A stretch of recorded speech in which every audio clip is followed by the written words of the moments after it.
ARBN X1 em scope hi ta ka lang phenga ka scope aro pui hi kanom sam thelo duga ka tum dan pon karon test thelo wa empon se kan milor thiam mai nga khoi lai mon hianin metar somnga panga ka kana ve karon tilanga pellet kha ka test pe talo lo ni kha asan chu pellet kha a tha chiang sa a re chen sa nia high power ta ka mil them ti te ka test lu kha ni mai ta la ko som seri thleng ve ka ti pana mil pa nga amar chu er ka hek nu le ka chu wang chuan zakwale somve la ka da 13 green khamo to chu hetlama motlama kila morem cha hen video terting karon da don nia hetiang vel thi an da somnga ania soifia zo nuwa grouping ka chin lo ngai dan ve mai don nia yang ka na mun ni ta kan hak lel tlang boka thata ka ni he silai hi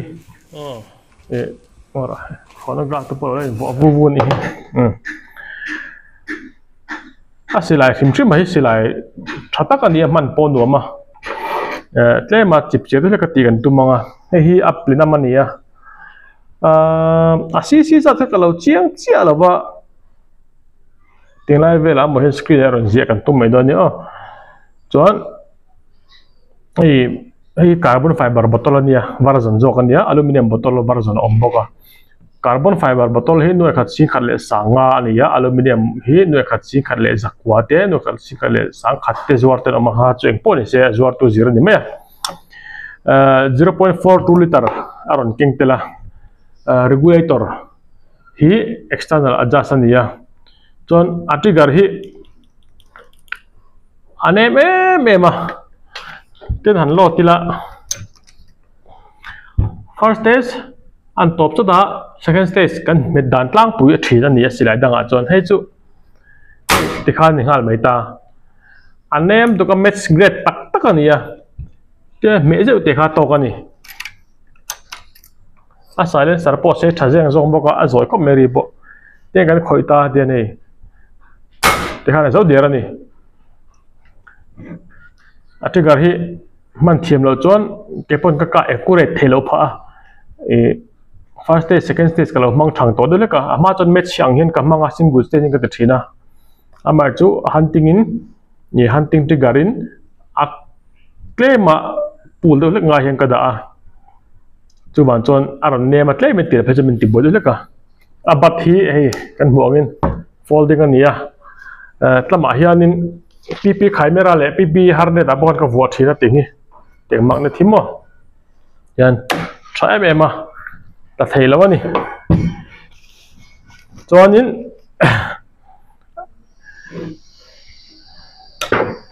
hetilai mi hi air meter pa ngai khani mai ta chuan hemi achung lama hian meter pakhat om le ta atu le thalak ta po enclose aron da me ngam nai det hey regulator ania regulator adjust zone hian bottle thon tur nia bottle thon hian video apo khan sort a khan toite amanga zana fira dewa kudam noya in noi kudam chunga ka adjust la ka toite karon danga sort a khan chu minus a her me tur ni a sensitive ang renga wangin hera tesa vu aka achira khate tes khangai ve mi enchin na hamo chon india ve si indonesia siamani india lang lu to chonin hemi ametar te po hi psi ron manglo hen bar ron man ve me tur kalau te ke ma bi ka chon ni asan chu an mani hemi metar hian ARBN logo te anon da thau tan mani manufacturer angin ARBN ho siam angin amar chu ARBN ho siam ani lawa mi chen khatin ARBN siam tak tak a ten lo nga ya ni lawa hemi block khim khim hi khochaka chon du na le the ni chon hei an leya min khang khang vuang UT pa po kan enula hemi thala ka hi enula hemi block te hi chon Google photo emo engam ni mang a khanin han potlu dula min khang khang lo ne to meng he block hi ale thea manin chon an baral po du na man thea chu India an chalut ve a ti hianin ARBN company angin aron om tamai ta amar chu India siam tialo sei vulchuk chi kha chu ni lem lo ni ti kha ka chema sadua tin he thil hi anti double lot khom ve ta te ka lot ta pellet kan kap mai don lawa hemi basut le ngai kher lo khan silai danga chuanin kan sut le don chuan amazing kan phoi te lo ngai ta hemi a chuanin hemi te hi tek dom mai tur ni ti khan kan thla nga hi ati gar free veka chuan hemi lot le khera ngai to lawa hei hi ti kan potanga ti khan magazine cycle mi lo khan ti khan ni mai ta kha abikin hunting tan chuan tangkai dona Mizoram a chuan zep thu chiang lova sport se kan ti takna mitam jok main hi chu za som ko pangai chu hunting ania a then lom me me kan oma a thenin target ka me nom ti te kan oma a then chu khoi ma kap chu lo asilai lo lom be hrim kol ve me hi kan om le a engpon ni se tu na mi hemi version bi khi chu baral hi 550 millimeter ania asai khop maya hemi a silencer hi inchiriat velaron nia ka te chelawa mizo pa fitin han tela inchiru kan nia inchiriat vel angan ta ani vel mela sei zar khop maya mar cha he chu du cha toy chi khaman le mai tu na siam top de le mai tura ngai ta la mizo chu kan kuta le kan thiama ati zung zela tin aron that vela e chu hemi a ching race te po hi aron adjust vek the dian hemi adar nga chan te po mo hian hi mitam tak cha tangka em abikin bench silai compression atana mangho tan tangka em ani chon ama hrim hrim hi abil po tha aluminium tha lir ron manania tin ai me unfolding but po hi athakom mai tuna chon hemi bi ka phe chonin minimum power a hian tuna regulator za som ni za som ni bela ka data minimum power a hianin 13 grain khan zariat le somriat tivel fps ani achan chu hei original hammer spring ani lawa miron thontel custom hammer power a oma power hammer chu ka vua power hi sang thai khop me that ting ken po sa cho choi na ka fur thai ni tu na hian mo tu na hian anem beratanga chete tak sarani sila dar so pania taga dar thum kheng bel ba ke her lawang ka up lawang up de chachar phe chonin ami over hammer ma regulator kan sida over hammer ma phe kan her top chot 120 bar da chung hian thading ni sang chona kap theita aka phi ana fang khop mai mar chu air hek ve thunga 177 ho high power ton air hia tin ama chu tam chulo du tok ta la hemi silai bi kai chonin hemi air grip te po hi a thak thaya kun te pon mo air 14 te air 15 amilta chon hei tilai thamres te ka ati man thei kha kut ka thena om ta hei po hi interchange bulania dinam le vela ma vu thaya ta po he na vu thei ni a thakop mai comparison tan big te phechon tengan tina etan ngata tihan hadam do in dihan mo na kha ale azol puya chonin soi tau tur hi om lem lawa atun dan kha chu he regulator kan set zo nu hian hei kan bunga heta hian 6.5 mm nge 6 zo kho ka chen chelo 6 anin ka khia akhan hermai tur ni anti clockwise kha chu hammer ti hniam na clockwise kha chu hammer ti na khani le mai ta chon hammer spring kan thla do ni chon ka sei zung topang hemi system hi thona ngai ta tila hin nat pani om ta hi kan her thona nga hetlaman nat te om le ta ate hi kan her thon lenga hi kan pot dok mai don ni aron thon mai ang chon chumi ni chonin hemi block top te ron thon don ta ni chumi chuan 6 mm ni time ka he 6 mm 6.5 ani bon lo ngai thiam me ula ka lo en chiang kil talawa ai nga size po do ni se he her thona hamar kha vole me turania thil lang engmam lo ta thilar sa chuan kan tu dudan hi claim kan belanga mithen kha chon max power da a tu niam dunoma athan chon a chop te ti chau dunoma ma sa chu internal regulator ni wagin a khoi po poi tilawa max power kan du emo niam atanga chau kan du mo asa ka tanga chu kan du ni pon amar chu over hamar upu pang chi regulator na air apek chua theizat aya na ava chut wa kha tu lawa ata chu air a hex satle me a chu wang chon khatlam khon chu kan soi thui lawanga ama chuti khanin gan soi kim chu ni deuh maya nge soi mai kan nem nei ran lo mo ama hrim thrim hi tactical look aron be moi ve han pa hrim thrim kha sakla batang pon ke na sa thina anni po khana ka patlem thei kum me chu ban chon hai te hi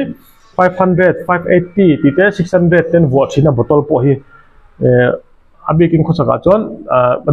12 13 14 grain mang sa bera 15 grain mang ve zo tas laka hian chumi sang khat velen kap thina za ko som ser tang sang kha somnga velen kap thina tamzo ka hian an hunting video a hian chu wan chuan in khati ang kan du ve ni chuan hi cylinder hi alien vu ang ngai tura ka ngaya ki chuan achan chu 420 hi chu atema ama dewani power sagin kan da lui chira sang khat vela khanin kalau chair kel chelo nain magazine li mel kan da khan regulator metarat lak thaman tlat me chu wang chuanin power du san kha chuan khami bottle lian man mai kha ka recommend view aga suggest view ni chu dekhanin hemi bi ki chu kan du tok mai nga achan chu ron test view kan tum tangna pellet samil thal tuk sa wan pellet rit high power le slak kha milem ti kha kan test he du kha ni maya dekhan hemi bi chu kan du tok nga hi kan thonanga tian ka silai kan vonga thatu teu viau mai hatili dekhanin ka heranga tikhan ka her lenga heta hian ka vonga ain zero dikle de mai dona tikhan ARBN Sports X1 chu kan du tok mai anga soi tong khanin pellet steran tesa company setting te kan te company setting apo khanin a tha ve thawa mar chu ala khan du thu sam lo dewa pellet sona thala tuk du to kin tu nom tuk chu bon pellet kha chu ka ti boy pe talo lo a dihan high power da lekin kan ti chin khan ya slak te mil tham te slak po mil tha amar chu tun tu zir khan ni mai to dona kha chu atun har lawa se tong han ka che chenan leang regulator mai du anga seta hamar adjust ki chu chong chu ni du tok podang dekhan avoin chu ka record a fu thailo clear tamlu tuka anu ani sal tuka ko mi reflect ko a boy thina tuna tle min boro ka ron ji ka te kan record le don che ro an sur vele a ang kap tho thobong ko an tinang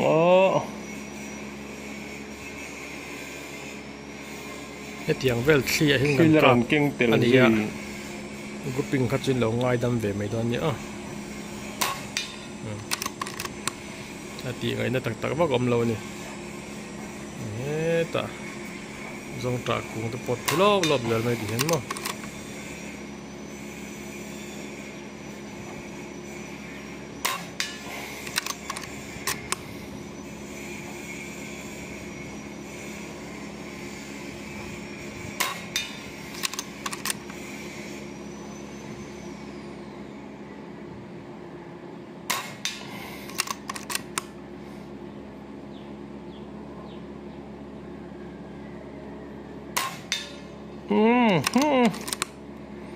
kan group thale ang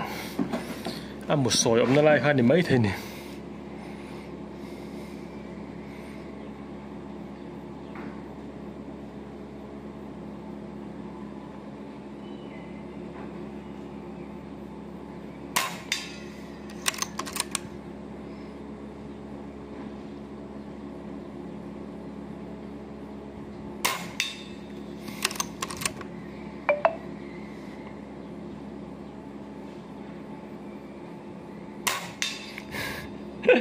ที่ตำมาเดินดูไอ้เจ้า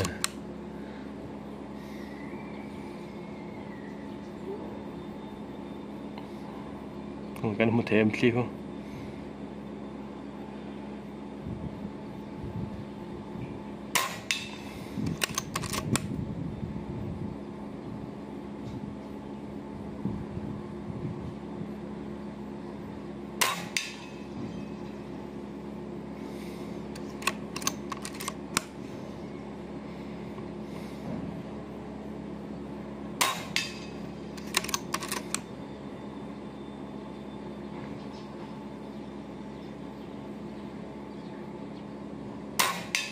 ที่รันเรเดียวอ่างไงอ่ะนี่ละกันเลยตอนนี้หน่วยกรุ๊ปเอาคนมั่ว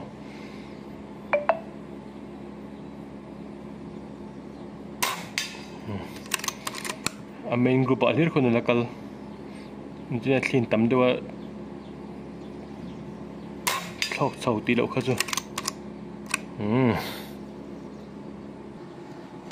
นายเดือดเลือกนายที่เห็นทีคุ้มอ่ะหูอาจจะบูงไม่นิ่มแต่ปนเสกันกาบเมียงคอยแดนตีนังอ๋อไล่อมซาหุตินเมียงอ๋อมุนดมเดือดเลยก็เอามาตั้มไปด้วยจนทีอ๋อ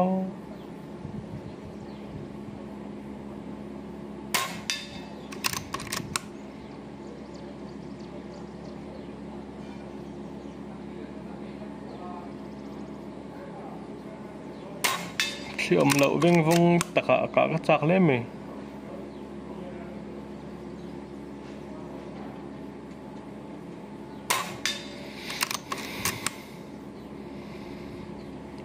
ตำเสร็จตำมาอิน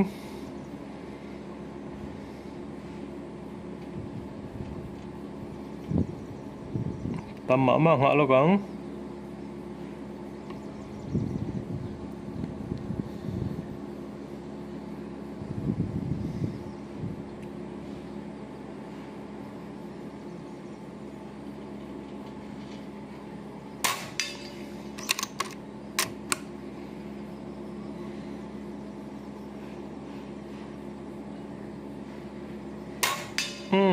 Garing ni ha tu.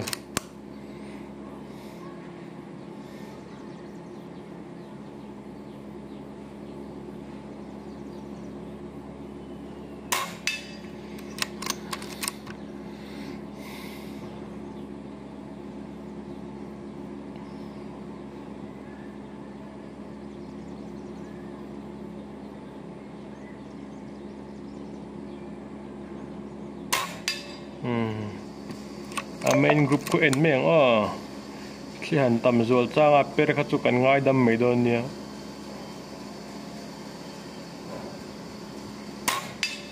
ka ring reng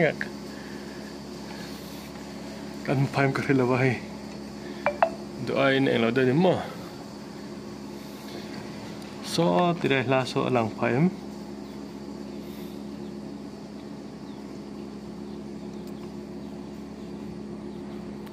ที่ส่วนทิ้งซะยูคาลิปตัสกูปอดจะดูดไม่มั่วชัวร์ชวนนินอาหารเดวันนี้perfect group ไหนครับจูไม่ขัดกันกับเลี้ยงหมูล้อมลงนี่แล้วตั้มเวมมาเลยดูไอ้ฉัน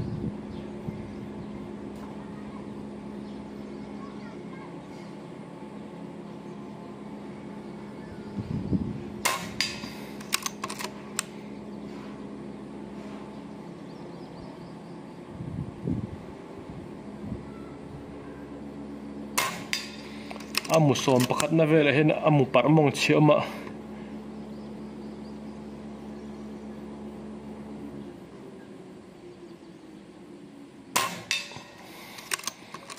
khani mo ka thelawa